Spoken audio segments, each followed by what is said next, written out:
Gold pump कर रहा है, बिटकॉइन डंप कर रहा है, S&P 500 क्रैश कर रहा है। आखिर दुनिया में चल क्या रहा है? ये जो 24 घंटे बीते ना, इसके अंदर जो डेनमार्क का जो सबसे बड़ा जो पेंशन फंड है, उसने बोला है कि $100 billion worth of US treasuries को वो डंप करने जा रहा है। इसका न्यूज का क्या इम्पैक्ट है उसको समझने की कोशिश करिए। कहीं ना कहीं जो नेटो सबसे शक्तिशाली ग्रुप था, कितना बड़ा मिलिट्री ग्रुप था या कितना बड़ा समूह था, आपको पता है यूरोप के उसके अंदर 30 मेंबर्स थे। 30 के 30 मेंबर अमेरिका को दोस्त बांधते थे, कि यार ये तो मेरा जिगरी यार है, हमारे बैक पे खड़ा है। अब उस जिगरी यार ने धोखा दे दिया। अब क्या हुआ कि 2022 से इन्होंने अपनी पॉकेट खंगाली तो देखा कि यार हमने तो गोल्ड खरीदा ही नहीं है। अगर हमारे जो सेंट्रल बैंक के जो रिजर्व है, हम तो पूरी तरीके से रिलाई करते हैं यूएस की जो ट्रेजरीज हैं, और ये तो यूएस की ट्रेजरीज जो है, अब तो अमेरिका ही हमें आंखें दिखा रहे, तो हम क्या करें। सो आप यकीन नहीं मानोगे कि ये जो 30 देश हैं यूरोप के, नेटो के, इनमें से सिर्फ पोलैंड ने और एक दो देश और हैं, टोटल 30 में से 3 देश हैं जिन्होंने गोल्ड बाय किया है 2022 से। बाकी जो है वो यूएस ट्रेजरीज पे ही डिपेंडेंट है, भरोसा कर रहे थे। तो कहीं ना कहीं जो डेनमार्क ने यूएस ट्रेजरीज को डंप करने का जो फैसला लिया, ये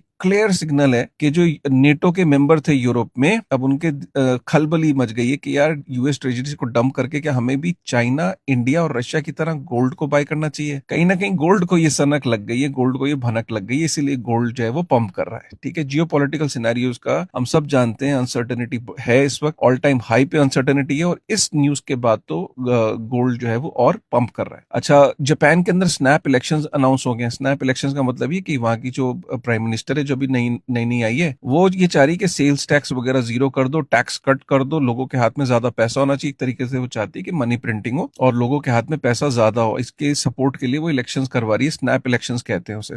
ठीक है, 456 सीटों में लोअर हाउस में अगर उसको ये सपोर्ट मिल जाती है तो गाइज फिर क्या होगा, इन्फ्लेशन जो वहां पे बढ़ सकती है। यही कारण है कि जापान के अंदर जो बॉन्ड प्राइसेस हैं, जैसी ये न्यूज हुई स्नैप इलेक्शंस की और उसकी वजह बताई गई, तो वहां पे बॉन्ड प्राइसेस जो है, उसके जो इंटरेस्ट रेट्स हैं, जो यील्ड्स हैं, वो बढ़ गए। 10 साल, 20 साल, 40 साल के जो बॉन्ड्स हैं अपने ऑल टाइम हाई पे पहुंच गए हैं। तो अगर वहां पे यील्ड इतनी हाई हो जाएगी तो अब जो येन कैरी ट्रेड है, जो यूएस में जापान का पैसा लगा है, वो वापस से जापान में फ्लो होना शुरू हो जाएगा, क्योंकि अब तो जापान में भी यील्ड मिलने लगी। पहले जापान में इंटरेस्ट रेट जीरो होते थे। तो इस कारण से यूएस की ट्रेजरी जापान भी डंप कर सकता है, और जापान सबसे बड़ा अगर कोई देश है जो जापान यूएस की ट्रेजरीज को होल्ड करता है, वो जापान है। तो यूएस की ट्रेजरीज डंप होने के डर से S&P 500 में मेजर करेक्शन है, और बिटकॉइन क्योंकि हाईली कोरिलेटेड है S&P 500 से, तो शॉर्ट टर्म में वो भी उसके साथ साथ जो है वो डंप कर रहा है। लेकिन विनर जो है वो गोल्ड है। दोस्तों के साथ शेयर करिएगा।